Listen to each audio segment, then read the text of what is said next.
வணக்கம். நான் சத்யவர்ஷா. இந்திய அரசியல் அமைப்பு ஆலோசகராக பணியாற்றி வருகின்றேன். குழந்தைகள் இன்றைக்கு மரபணு குறைபாடால் பாதிக்கின்ற மஸ்குலர் டிஸார்டர் நோயினால் பாதிக்கப்பட்டு அதற்கு கொடுக்கின்ற அந்த மருந்து என்பது 9 கோடி மற்றும் 16 கோடியாக விற்பனை செய்து கொண்டிருக்கும். அனைத்துமே முழுமையாக நம்முடைய மத்திய அரசு மாண்புமிகு பிரதமர் கட்டுப்பாட்டில் எடுத்து இலவசமாக அனைத்து குழந்தைகளுக்குமே பாதிக்கப்பட்ட குழந்தைகள் யார் என்று தெரிந்து கொள்ள அதற்குரிய கணக்கீடு எடுத்து முழுமையாக அந்த குழந்தைகளுக்கு சிகிச்சை அளிக்கக்கூடிய ஒரு நல்ல தீர்வு எட்டப்பட வேண்டும். இது முழுமையாக உச்சநீதிமன்றம், உயர்நீதிமன்றம் இதற்குரிய சட்ட ரீதியாக நடவடிக்கை எடுக்கப்பட வேண்டும்.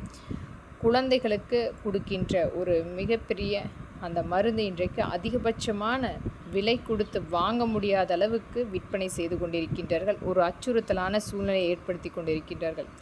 இனி வரும் காலங்களில் மருந்து மற்றும் கல்வியை இலவசமாக கொண்டு வந்து கொடுப்பதற்குரிய சட்ட ரீதியாக நடவடிக்கை எடுக்க வேண்டும். இது இன்றைய சமுதாயமும் நாளைய சமுதாயம் ஒரு மிகப்பெரிய அளவில் அடுத்த கட்டத்துக்கு நகர்வதற்குரிய பங்களிப்பாக இருக்கும்.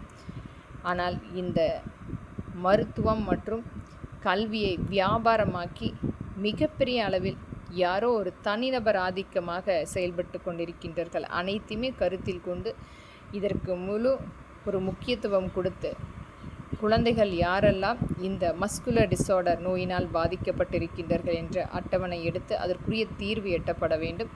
இது மக்களின் எளிய மகளாக நான் பதிவிடுகின்றேன். நன்றி, வணக்கம்.